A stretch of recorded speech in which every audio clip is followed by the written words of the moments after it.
Hi, this is Randy Finney with the right side of the chart, and today is Thursday, January 18th, 2018. Wanted to do a quick market wrap here, take a look at some of the things I've covered this week in these videos, which are using the 60-minute charts of futures on gold, look at natural gas, broad markets, and crude oil, and then we'll wrap it up. So this will be a quick video. This is a gold 60-minute chart. Here's the trend line I've highlighted recently, the uptrend line, which was broken here. We had an impulsive move down at the time in the last videos, and I still have the potential here, but I think we can eliminate this now. We can't say with certainty yet, but I had an uptrend line for the potential of one more divergent high, but so far, and as I pointed out the other day, we had this double top here, two equal highs in gold futures with the indicators below putting in negative divergence. So effectively, we did have a divergent high at that point. We did go on to break the trend line. We did it so with an impulsive move. You can see that's the largest red candlestick in quite a while. And that helps to validate a support level or trend line when you see a break like that and prices don't just limp through like they did back here. So that's it. So far, so good. It certainly seems to be a slow roll or a slow rollover, if you will, in gold. And let me give you a level here. We have to watch this level tomorrow. I don't know why that level disappeared off my chart. We have support. You can see all the reactions from above, reactions from below right here, and that level is that blue line there, about 1325. So we tagged that today. If we take that out, next stop looks to be about down here around the, give or take, that 1309-ish area, 1310, somewhere around there. And that's gold. So if anything changes, I'll let you know. But as of now, my expectation remains for more downside in gold. Crude oil, CL, crude futures. This is the secondary or this is the primary uptrend line right now, or at least the next, I should say. This trend line here had more reactions, and that one was taken out. We had a breakdown and looks like a back test of that trend line right there. And it's a slow roll. Somebody just mentioned that in the trading room. It's a slow rollover in crude. It's a slow rollover in gold. If they are rollovers, this could be a correction. You know, prices can correct either in with a drop or in time, you know, by moving sideways. So as of now, these divergences are playing out. They're playing out very slowly. There's the levels. I don't see anything in the chart, any other reason to suspect, you know, to change my outlook because we did have that divergent high recently. We did break this trend line, and we have those support levels there. So I do think there's more downside in crude. Intraday, we had the inventory reports at 11 o'clock on crude. They rallied up. Crude rallied pretty sharp on that, and they faded most of those gains. So that's not too bullish. You know, keep in mind as prices they're approaching that level where the shale producers are going to start to kick in and bump put oil on the market. That's the concern. And you know, I think at the very least that puts a ceiling on crude prices for a while.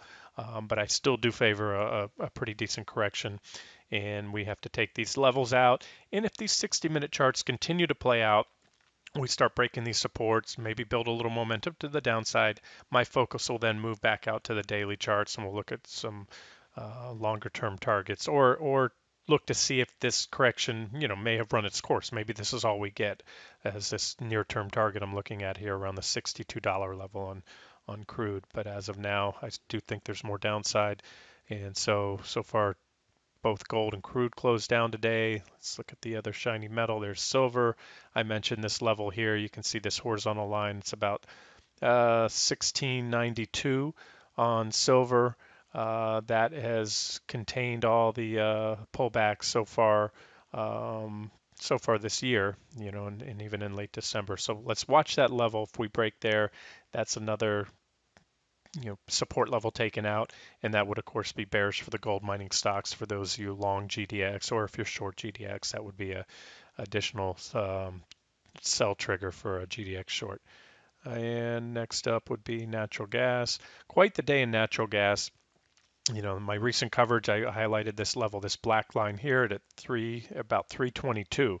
You can see a lot of failed attempts to get through there. And then when I did the most recent video, I think it was yesterday, I did expect a breakout and a marginal new high followed by a reversal because I could see the divergence building in the charts. But I also favored on the next attempt, which did happen, we punched through there and then we did reverse, and it was quite a reversal. It was about I think almost a 6% drop today in natural gas, and that's a pretty big move. And that level, if you guys recall in the last videos, I had this trend line right here. We overshot it on what I call a momentum fueled overshoot. When you have a near vertical drop as we did here, a lot of momentum. This is strong momentum to the downside.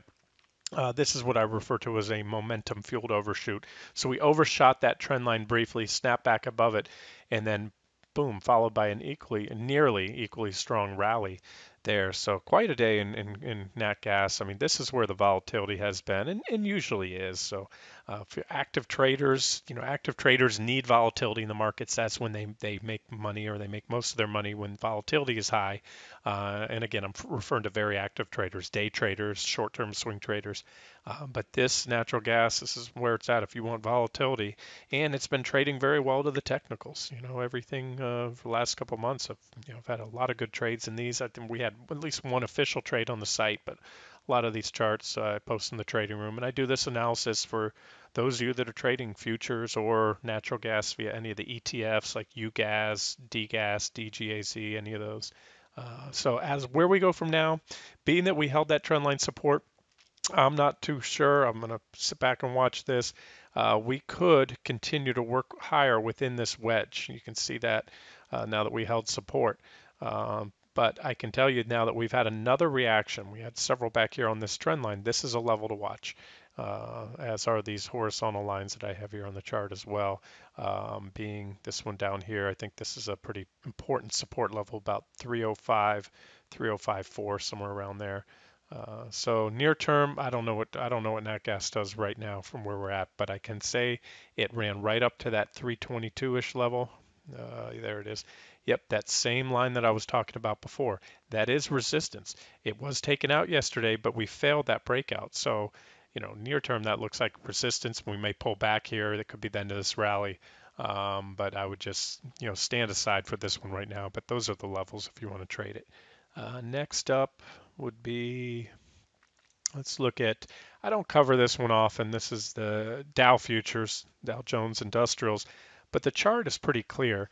We have some pretty nice negative divergence, clean divergence, what I call clean divergence. What I mean by that, separation. We have nice separation between the peaks here on the MACD, same with the RSI. So we had that negative divergence right here at the high, and the Dow is rolling over. Here's your uptrend line, fairly well-defined uptrend line, just a little bit of movement through there, but not much. That's fine. That's these things don't always have to be exact. So there's your trend line to watch, and so you can see we're sort of wedging up here. Maybe we get another reaction off there, maybe not. All I know is support until unless broken. But what you want to look for, if you're trading the broad markets, you want to see a breakdown not just on the Dow, but you want to see it on the S&P, on the Nasdaq 100 as well, regardless of which instrument you're trading. It's been my experience if you try to, short a breakdown on ES, which are the S&P 500 E-minis, and you do that on a break of support, and just behind that you have the Dow or the Nasdaq 100, they catch support and they bounce off that support.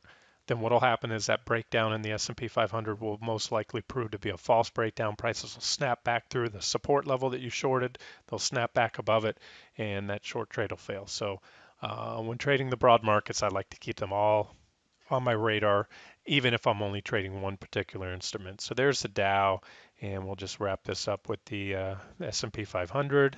These are S&P 500 futures.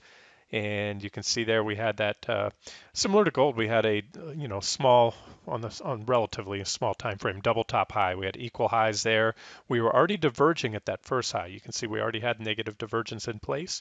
That divergence extended out to these recent highs. So we do have a divergent high. And so far, this second one, that first one played out for a pretty decent pullback. You can see, again, remember, guys, this is a 60-minute chart. It's an intraday chart, so therefore these corrections and pullbacks are commensurate with this time frame. This isn't a daily chart where we're looking for swing trades lasting for weeks or months. or nor is it a weekly time frame.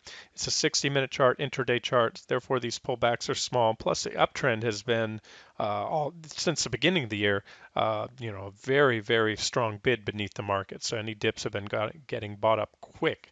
And normally, you might see a little more downside on a divergent high like this or divergent high like this. But most importantly, the point I'm trying to make now is we have two consecutive divergent highs. So this divergent high is really an extension of this first one. And being that we're right on trendline support now, we could break anytime now. And if we don't, let me give you some resistance level. If you're bullish and you want to go long a breakout, you're trading this market up or you're buying dips. Hopefully these videos are useful for you. But there it is. You can see there's been a lot of a lot of reactions here right around this level, 2808 or so. You can see that. So the S&P 500 needs to break above there. However, keep in mind, even if it does, you can see I can extend this wedge right here. We can play around with that. There's still plenty of room for another marginal new high and keep these divergences intact. And I know it's frustrating, um, if you're waiting to short the next pullback, um, it's frustrating, but you have to wait for support to break, and that's what we're looking at right now, this trend line. And again, take a look at the trend line on the Dow, look at the charts of the Nasdaq 100, which we'll get to in a second here. And if you're long, same thing. You can continue to ride this trend up until you see support breaks. As I often say, divergences in themselves are not buy or sell signals. They're merely an indication that a trend reversal is likely. What a sell signal would come if you have these divergences, then you have a break of support, maybe some type of bearish candlestick pattern, 60-minute close below this trend line, and then we start to go lower. All right, next one and last one up is the Nasdaq 100. Okay, this was the previous trend line right here. If you can make this trend line out on the video, I changed this to a dotted trend line. This was the one I had in the previous videos. It was fairly well defined. We broke through it. We broke through it impulsively, but now I was able to put a second trend line here, and I think this is the one to watch. And what I like about it too, I just went over the three major indices for the large cap stocks, the Nasdaq 100, S&P 500, and the Dow Industrials. Those are all large cap, mega cap stocks, and they all have very similar trend lines. So like I said, if one of these breaks, you're likely to see the rest go. And if you don't want to jump the gun, and if this market, at least in the last few weeks, has told us anything, there's been a very strong bid beneath, a lot of dip buyers stepping in. So it would behoove you to wait till all three go, and maybe you can take a starter position on the first break, the first breakdown when they all give way, or even if whatever index you're trading. But I wouldn't take it to full position until you see all three go, and then you print a 60-minute close. And remember, when shorting wedges and things like this, when you have an uptrend line, there's always a possibility of a kickback rally, a back test. So you could break down. We could come all the way down here to this support level right there, come back and back test the wedge from below. So again, I don't see any reason to get crazy short. The momentum in the market is strong right now. Active traders can certainly, game some bounces and rips and dips off these levels. So other than just, letting your money sit, if it's 401k money, the trend is up, it's still bullish, that's fine. Leave it there. If you're trying to actively trade this market, um, I don't see right now any very objective long entries in the broad market. Sure, that breakout to new highs, I covered it in another index a second ago. You can see this is really where we've been tapping. That'll probably spur at least a little bit of buying, but as I mentioned before, it's going to be on a divergent high, so I don't think it would last very long. In fact, it would look a lot like natural gas, what I just showed you a minute ago there, where we had that support level on that gas. We took it out today, or was it yesterday? But then fell back down through it. And the reason I had that scenario was because of that divergent. I knew I could look at the charts and figured we'd probably get that breakout this time, but also knew that if we got it, which we did, it would be likely to fail soon. All right, so we'll just watch this. Let's wrap it up here. This has been Randy Finney with Right Side of the Chart. Hope you enjoy it.